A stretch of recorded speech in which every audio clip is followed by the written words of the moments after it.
Very good morning students. कल हम marginal costing को पढ़ रहे थे और मार्जिनल कॉस्टिंग में हमने ये बात किया था कि व्हाट इज़ मार्जिनल कॉस्टिंग। तो हमने बताया था कि an additional units cost is marginal cost. एक अतिरिक्त इकाई की जो लागत होती है वो सीमांत लागत होती है। इसके बाद हमने पढ़ा था कि सीमांत लागत जो होती है उस पर कॉस्ट का जो इफ़ेक्ट होता है उसको कैसे कैलकुलेट किया जाता है। तो जो हमारे पास कॉस्ट होती है वो तीन तरह की कॉस्ट होती है। पहली कॉस्ट होती है आपकी फ़िक्स्ड कॉस्ट, दूसरी सेमी वेरिएबल कॉस्ट और तीसरी वेरिएबल कॉस्ट। फ़िक्स्ड कॉस्ट वो कॉस्ट होती है जो प्रोडक्शन लेवल के साथ अनचेंज रहती है, यानी उसमें कोई परिवर्तन नहीं होता। जबकि वेरिएबल कॉस्ट वो होती है जो जैसे जैसे उत्पादन स्तर बदलता है वैसे वैसे वेरिएबल कॉस्ट भी चेंज हो जाती है। सेमी वेरिएबल कॉस्ट वो होती हैं जो एक सीमा तक फिक्स्ड होती है और उसके पश्चात वो वेरिएबल होती है। जैसे मैंने बताया था आपका बिजली का मीटर है ना। तो अब आज हम बात करेंगे कि कई बार क्वेश्चन इस तरीके से दिए जाते हैं कि आपको एक वॉल्यूम ऑफ प्रोडक्शन दे दिया जाता है और सेमी वेरिएबल कॉस्ट दे दी जाती है। फिर वो क्वेश्चन में पूछते हैं कि जब सेमी वेरिएबल कॉस्ट आपको दी गई है तो इसमें से फिक्स्ड कॉस्ट और वेरिएबल कॉस्ट को फाइंड आउट करें। तो आज का जो हमारा क्वेश्चन है वो इसी पर है कि सेमी वेरिएबल कॉस्ट से वेरिएबल कॉस्ट और फिक्स्ड कॉस्ट को कैसे कैलकुलेट करते हैं। इसी से संबंधित हमने एक यहाँ पर प्रश्न लिया है और प्रश्न में हमें ये बताया गया है कि हमें क्वेश्चन में यूनिट्स दी हुई हैं और उसके साथ साथ हमें क्वेश्चन में सेमी वेरिएबल कॉस्ट भी दी है। 1000 यूनिट पर सेमी वेरिएबल कॉस्ट है आपकी 14,000, 2 पर 18,000 और 3 पर 22 और 4 पर 26। अब calculate fixed cost and variable cost, ये हमारा क्वेश्चन है। तो इसको कैसे कैलकुलेट करेंगे, इसके लिए मैंने यहाँ पर एक टेबल फॉर्मेशन बनाई है। टेबल में सॉल्यूशन में हमने यहाँ पर वॉल्यूम लिख दिए हैं जो क्वेश्चन में गिवन है 1000, 2000, 3000, 4000। यहाँ मैंने फिक्स्ड कॉस्ट का कॉलम बनाया है, इसके बाद वेरिएबल कॉस्ट और उसके बाद सेमी वेरिएबल कॉस्ट। इसमें सबसे पहले हम वेरिएबल कॉस्ट निकालने की कोशिश करते हैं, ट्राई करते हैं कि वेरिएबल कॉस्ट कैसे निकाली जाती है। तो variable cost per unit is equals to difference of cost at the two different level divided by differences of quantity. अगर आप इसको ऐसे कैलकुलेट करेंगे तो देखिए कि दो क्वालिटी के डिफरेंसेस क्या है। तो यहाँ पर आप देखेंगे कि तो इसका डिफरेंस है वो करीबन हम ये मानकर चल लेते हैं कि जैसे मैंने यहाँ लिख दिया 26,000 minus 22,000 divided by difference in quantity. तो डिफरेंस इन क्वांटिटी आप देख लें 1000 एक पर्टिकुलर पॉइंट पर हम ले रहे हैं।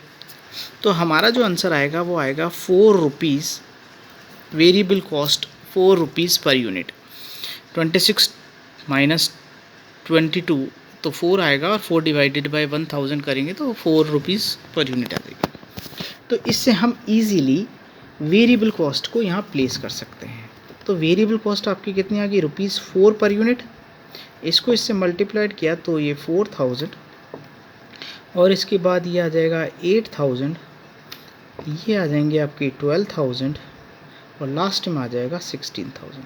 It's very simple.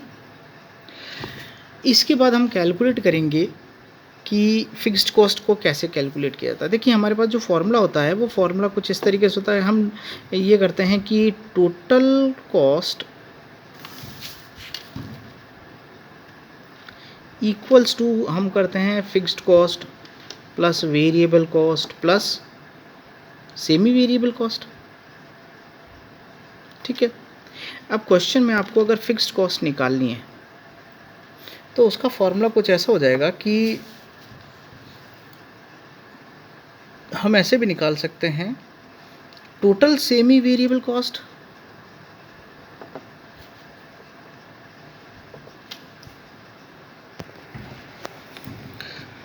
Fixed cost is equals to total semi variable cost minus variable cost और माइनस, अगर इसका हम माइनस कर देते हैं टोटल वेरिएबल कॉस्ट। तो हमारा फॉर्मूला कुछ इस तरीके से बनेगा कि total semi variable cost minus variable cost minus total variable cost. इस तरीके से हमारा फॉर्मूला बन जाएगा। अगर मैं एक 1000 यूनिट पर करता हूँ एट 1000 यूनिट, तो हमारा क्वेश्चन ऐसे बन जाएगा, टोटल वेरिएबल कॉस्ट अगर आप 1000 पर देखें तो हमारा 1000 पर है 14,000 माइनस, अब हम क्या कर रहे हैं, वेरिएबल कॉस्ट को कैलकुलेट कर रहे हैं। तो वेरिएबल कॉस्ट जो होगी वो कैलकुलेट कैसे होगी कि हम वेरिएबल कॉस्ट में ऐसे निकालेंगे कि हमारी वेरिएबल कॉस्ट कितनी है। अगर हमें फिक्स्ड कॉस्ट निकालना है तो वेरिएबल कॉस्ट हमारी यूनिट है 4 रुपये इंटू 1000, ठीक है। तो इस प्रकार से हमें यहाँ पर आंसर हमारा फिक्स्ड कॉस्ट मिलेगा 10,000, और ये जो फिक्स्ड कॉस्ट है ये सभी उस पर डायरेक्ट निकलेगी। या फिर आप ऐसा चाहते तो ऐसा भी कर सकते थे डायरेक्ट, कि सेमी वेरिएबल कॉस्ट को यहाँ पर लिखते, वेरिएबल कॉस्ट यहाँ लिखते और इसको माइनस करके यहाँ लिख देते। तो इस प्रकार से आपकी वेरिएबल कॉस्ट और फिक्स्ड कॉस्ट हम कैलकुलेट इजीली कर सकते हैं। अब हम इन दोनों को अगर ऐड करेंगे तो हमारा वही वेरिएबल और सेमी वेरिएबल सारे एग्जाम्पल में अलग अलग हो सकते हैं। तो देखिए किस प्रकार हमने बहुत इजी तरीके से इसको सॉल्व किया है कि सेमी वेरिएबल कॉस्ट से हमने वेरिएबल और फिक्स्ड कॉस्ट को अलग अलग किया है। इसके लिए सिंपल हमारा क्वेश्चन यही सॉल्व हो जाता है कि सबसे पहले वेरिएबल कॉस्ट पर यूनिट निकाल लीजिए। वेरिएबल कॉस्ट पर यूनिट निकालने के लिए आप इस फॉर्मूले को यूज़ करेंगे, difference of cost at two different level, किसी भी डिफरेंट लेवल पर आप लीजिए और डिवाइडेड बाय उसी डिफरेंट लेवल का डिफरेंस क्वांटिटी कर दीजिए, तो आपका आंसर रुपीज़ पर यूनिट में आपकी वेरिएबल कॉस्ट फाइंड आउट होगी। इस वेरिएबल कॉस्ट से आप वेरिएबल कॉस्ट पर यूनिट से आप टोटल वेरिएबल कॉस्ट यहाँ पर निकाल लेंगे। इसमें इसको मल्टीप्लाइड करेंगे 1 इंटू 3, ये 1 कॉलम है, ये 2 कॉलम, ये 3 कॉलम है, ये 4 कॉलम है। तो 1 कॉलम को अगर 3 कॉलम से इंटू कर देंगे, यानी वॉल्यूम को हम cost variable cost per unit से इंटू कर देंगे, तो हमारे पास जो आंसर आएगा वो हमारी total variable cost find out हो जाएगी। और फिक्स्ड कॉस्ट निकालने के लिए हम एक ही काम कर सकते हैं कि अपनी जो सेमी वेरिएबल कॉस्ट है उसमें से हम अगर फिक्स्ड कॉस्ट वेरिएबल कॉस्ट को निकाल देंगे तो हमारे पास फिक्स्ड कॉस्ट आ जाएगी। अदरवाइज़ आप डायरेक्ट इस वाले मेथड से भी कर सकते हैं कि total semi variable cost minus variable cost minus total variable cost. तो इस तरीके से भी आपका आंसर इसमें सॉल्व हो सकता है।